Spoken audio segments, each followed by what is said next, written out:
सो दोस्तों welcome to money stocks. तो इस वीडियो के अंदर हम लोग बात करने वाले हैं मल्टीपल स्टॉक्स के बारे में।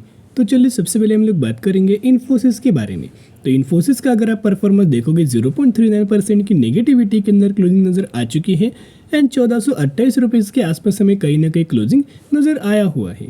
अभी बहुत सारे लोगों को एक डाउट से कि सर कल के दिन हमें मंडे है तो मंडे के दिन मार्केट ओपन होने वाला है। मार्केट अगर ओपन होगा तो क्या इन्फोसिस के अंदर हमें गिरावट नज़र आ सकती है, हेवी गिरावट? क्या ऐसा पॉसिबिलिटी चांस है? तो चलिए उसके ऊपर सबसे पहले हम लोग डिस्कस करेंगे, बाद में पॉजिटिव अपडेट्स के बारे में एनालिसिस में आपके साथ करना चाहूँगा। सबसे पहले आपको बताऊंगा कि इन्फोसिस लिमिटेड जैसे इंडियन स्टॉक मार्केट के अंदर कंपनी लिस्टेड है, वैसे न्यूयॉर्क स्टॉक एक्सचेंज के अंदर भी इन्फोसिस लिमिटेड ये कंपनी लिस्टेड है। तो वहाँ इन्फोसिस के अंदर कोई ज़्यादा दोस्तों गिरावट नज़र नहीं आए। 0.67% की गिरावट नज़र आया हुआ है। वही अगर आप इंडियन मार्केट के अंदर जो इन्फोसिस लिमिटेड कंपनी प्रेजेंट है ना, उससे अगर आप कंपेयर करेंगे तो ऑलमोस्ट हमें सिमिलर तरीके से प्राइस हमें इन्फोसिस लिमिटेड का नज़र आ रहा है। तो वैसे कोई दोस्तों नेगेटिव खबर नहीं है, सिर्फ और सिर्फ कल के दिन मैंने आपके साथ नेगेटिव खबर शेयर किया था। इन्फोसिस के अंदर ऑलमोस्ट हमें 428 करोड़ के शेयर्स की हमें सेलिंग नज़र आया हुआ था, लेकिन मुझे नहीं लगता उस खबर के कोई बहुत बड़ा इम्पैक्ट आएगा। एक बहुत मेजरली हमें इम्पैक्ट बिल्कुल भी नज़र नहीं आने वाला। अभी तक तो बिल्कुल भी दोस्तों कोई नेगेटिव खबर नहीं है। सिर्फ एक नेगेटिव हमें खबर था जो कि था कंपनी का Q2 का रिजल्ट। तो कहीं ना कहीं अगर आप देखोगे रिजल्ट्स का इवेंट हमें खत्म हो चुका है, लेकिन उसका इम्पैक्ट हमें पड़ सकता है। तो कहीं ना कहीं कंपनी सपोर्ट भी ले सकते। तो सपोर्ट लेवल क्या है उसके ऊपर भी हम लोग बात करेंगे साथ में। चलिए अपडेट्स क्या है उसके बारे में कवर अप कर लेते।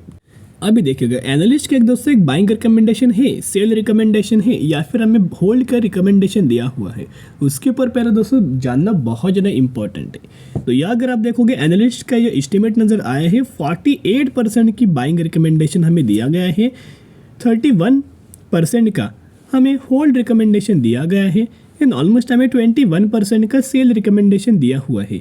मैं इतना ही आपके साथ शेयर करना चाहूँगा कि बिल्कुल भी आपको सेल नहीं करना है, सिर्फ और सिर्फ बाइंग के बारे में दोस्तों आपको सोचना चाहिए। जितना भी कंपनी गिरेगा ना उतने शेयर्स आप अपने पोर्टफोलियो के अंदर इन्फोसिस लिमिटेड के ऐड ऑन कर सकते हो। अभी एक अच्छी खासी रैली हमें पॉसिबल नज़र आ सकती। अभी पॉसिबल रैली दोस्तों क्यों नज़र आ सकती है उसके ऊपर तो बात करेंगे लेकिन थोड़ा बहुत मैं आपके साथ फाइनेंशियल्स कंपनी का शेयर करना चाहूँगा, जिसके अंदर वजह से आपके अंदर कॉन्फिडेंस हमें डेवलप हो सकता है। देखिएगा कंपनी अभी भी फंडामेंटली बहुत ज़्यादा स्ट्रांग है। अगर आप इस कंपनी का रेवेन्यूज देखोगे ना तो ईयर ऑन बेसिस के ऊपर मैं आपके साथ शेयर करना चाहूँगा। 2019 से लेकर 2020 में अगर आप देखोगे तो रेवेन्यूज इंक्रीज हुआ, 2020 से लेकर 2021 में रेवेन्यूज बढ़ा, 2021 से लेकर 2022 में रेवेन्यूज बढ़ा एंड 2022 से लेकर 2023 के अंदर हमें रेवेन्यूज के अंदर जंप अच्छी खासी कंसिस्टेंटली नज़र आ चुकी है। लगातार रेवेन्यूज के अंदर कंसिस्टेंटली ग्रोथ नज़र आ रही है। अभी अगर आप कंपनी का नेट प्रॉफिट देखोगे तो 2019 से बढ़ के 2020 में नेट प्रॉफिट्स के अंदर ग्रोथ हुआ, 20 से लेके 21 में, 21 से लेके 22 में, 22 से लेके 23 में। तो कंसिस्टेंटली इनके नेट प्रॉफिट्स के अंदर भी लगातार दोस्तों ग्रोथ हमें नज़र आई है। बिल्कुल भी कोई ईयर ऑन बेसिस प्रॉब्लम नहीं हुआ। येस कंपनी के अंदर प्रॉब्लम हुआ है, लेकिन क्वार्टर ऑन क्वार्टर बेसिस के ऊपर हमें प्रॉब्लम हुआ है, कोई ईयर ऑन बेसिस के ऊपर प्रॉब्लम नज़र नहीं आया। तो जिसके हिसाब से कोई बुरी खबर नहीं है दोस्तों। क्वार्टर ऑन क्वार्टर बेसिस बड़े बड़े कंपनीज के अंदर प्रॉब्लम होता है। इन्फोसिस भी बड़ी कंपनी है, तो क्या इसमें प्रॉब्लम नहीं हो सकता? प्रॉब्लम हो सकता है, लेकिन ये प्रॉब्लम हमें कोई लॉन्ग टर्म बेसिस के ऊपर कैरी फॉरवर्ड दोस्तों नहीं होता। ये प्रॉब्लम जो होता है ना वो शॉर्ट टर्म बेसिस के ऊपर कैरी फॉरवर्ड होता है। क्या कंपनी ईयर ऑन बेसिस के दोस्तों बुरा परफॉर्म कर रही? नहीं। क्या कंपनी रेवेन्यूज के अंदर गिरावट हो रही? नहीं। क्या कंपनी के अंदर प्रॉफिट्स के अंदर गिरावट हो रही? बिल्कुल भी नहीं। ईयर ऑन बेसिस के ऊपर बहुत ही कमाल का कंपनी कंसिस्टेंटली ग्रोथ दिखा रही है, तो हमें ईयर ऑन बेसिस कोई प्रॉब्लम नहीं है।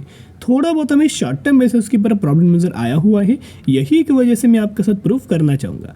अभी आपको पता होगा कि कंपनी ने कि Q2 रिजल्ट के साथ साथ हमें कंपनी के द्वारा डिविडेंड का भी अनाउंसमेंट दिया गया था 360% का, यानी कि आपको इस कंपनी के अंदर 18 रुपीज़ के डिविडेंड का बेनिफिट दिया हुआ था, जिसका एक डेट 25 अक्टूबर नज़र आ रहा है। तो जो भी लोग इस कंपनी के अंदर 24 अक्टूबर या फिर इससे पहले निवेश करेंगे तो ही आप एलिजिबल होंगे, तो ही आपको इस कंपनी के अंदर डिविडेंड का बेनिफिट मिल जाएगा। तो कुछ ही दिन दोस्तों बचा हुआ है, मंडे के दिन एंड ट्यूसडे के दिन बचा हुआ है, 2 दिन। तो कहीं ना कहीं दोस्तों अगर आप इन कल के दिन यानी कि मंडे के दिन निवेश करते हो तो ही आप एलिजिबल होंगे, तो ही आपको इस कंपनी के अंदर 18 रुपीज़ के डिविडेंड का बेनिफिट मिल जाएगा। अभी देखिएगा क्यों आपको दोस्तों खरीदारी करना चाहिए। फाइनेंशियल्स के बारे में मैंने आपके साथ शेयर किया, थोड़ा बहुत भी दोस्तों अगर आपके अंदर कॉन्फिडेंस अगर डेवलप हुआ होगा ना, तो ज़रूर वीडियो को लाइक आप या कर सकते हो, जिससे मतलब मुझे समझ में आएगा कि आपको ज़रूर दोस्तों वीडियो पसंद आता होगा। यहाँ अगर आप देखोगे तो ऑलमोस्ट मैंने शेयर होल्डिंग पैटर्न्स के बारे में यहाँ ओपन किया हुआ है, जहाँ एफ के अंदर 33.44% का स्टेक था वो बढ़ा के 33.60% का स्टेक किया। ये बहुत अच्छी बात है, स्टेक इंक्रीज किया। डीआईएस की अगर बात की जाए 33.59% का स्टेक था वो कंसिस्टेंटली लगातार खरीदारी कर रहे हैं। करंटली 35.19% का स्टेक नजर आ रहा है, इन्होंने भी खरीदारी किया है। तो माल बेचा किसने है? पब्लिक दोस्तों अगर आप देखोगे तो पब्लिक के पास 16.52% का स्टेक था वो रिड्यूस करके 15.83% का स्टेक किया। ये बहुत ही अच्छी खासी बात है। जब तक पब्लिक दोस्तों सेलिंग नहीं करता तब तक कोई भी कंपनी के अंदर तेजी नहीं आएगी, इतना पॉइंट नोट करना। जो कंपनी के अंदर तेजी आता है उन कंपनीज के अंदर पब्लिक ने माल सेल किया होता है। तो दोस्तों मार्केट क्लोज होने के बाद जो ऑर्डर लगता है ना, उसे एम ऑर्डर बोलते हैं। और कंपनी के अंदर इन्फोसिस के अंदर देखोगे तो मार्केट क्लोज होने के बाद 284 क्वांटिटीज का एक बाइंग ऑर्डर लग चुका है। आप यह देख सकते हो बाय क्वांटिटी 284 के आसपास हमें लग चुका है। तो कल के दिन बहुत ज़्यादा चांसेस ये कि मार्केट अगर सेंटिमेंट दोस्तों पॉजिटिव रहा तो बहुत ज़्यादा चांसेस है कि इन्फोसिस के अंदर भी तेज़ी रैली हमें नज़र आ सकती है, गिरावट हमें नज़र नहीं आ सकती अगर मार्केट पॉजिटिव रहा तो। दोस्तों ज़रूर कंपनी के अंदर buy on day strategy apply करके चल सकते हो, क्योंकि कंपनी बुरा नहीं है। थोड़ा बहुत हमें सेक्टर करंटली प्रेशर के अंदर है, पैनिक के अंदर है। एक बार बैंकिंग फाइनेंशियल सर्विसेज के अंदर दोस्तों प्रॉब्लम अगर सॉल्व होते गया ना, तो इन कंपनीज के अंदर दोस्तों रिकवरी कंपनीज के अंदर भी रैली हमें नजर आएगा और आपको पता भी नहीं चलेगा। क्योंकि 2008 में भी यही हुआ, 2020 में भी यही हुआ एंड 2024 में 23 में भी यही हमें हो सकता है। चलिए अभी बात करने वाले हैं एचडीएफसी बैंक के बारे में, जहां एचडीएफसी बैंक के अंदर ऑलमोस्ट हमें 0.56% की पॉजिटिविटी के अंदर तेजी नजर आ चुका था एंड 1523 रुपए की क्लोजिंग हमें एचडीएफसी बैंक के अंदर नजर आ चुका था। मैंने पहले भी आपके साथ शेयर किया था, अगर आप प्राइवेट सेक्टर वाले बैंक के अंदर निवेश करते हो ना, तो एचडीएफसी बैंक दोस्तों सबसे बेस्ट बैंक है एंड सेफेस्ट तरीके से आपको कंसिस्टेंटली लंबे समय के लिए रिटर्न मिल जाएगा। लेकिन करंटली इन कंपनीज के अंदर एचडीएफसी बैंक के अंदर निवेश करने के लिए ना लोग बहुत ज्यादा कंफ्यूज हो रहे हैं। दोस्तों अगर आपको कंफ्यूजन है ना, तो एक पॉइंट नोट करना कि मैक्सिमम के अंदर कंपनी का अगर चार्ट देखोगे तो 27,500% का रिटर्न कंपनी ने कंसिस्टेंटली बना के दिया हुआ है। एंड अगर कंपनी गिरता भी है ना, तो एक बाइंग के लिए बहुत अच्छा खासा मौका बनता है। 2008 में भी एचडीएफसी बैंक के अंदर गिरा था, 20 में भी गिरावट हुआ, लेकिन कंक्लूजन क्या है कि अगर कंपनी गिरता है ना, तो रिकवरी हमें कंपनी के अंदर होता है। यही एक अच्छी साइन होता है कि कंपनी फंडामेंटली बहुत ज़्यादा स्ट्रांग है।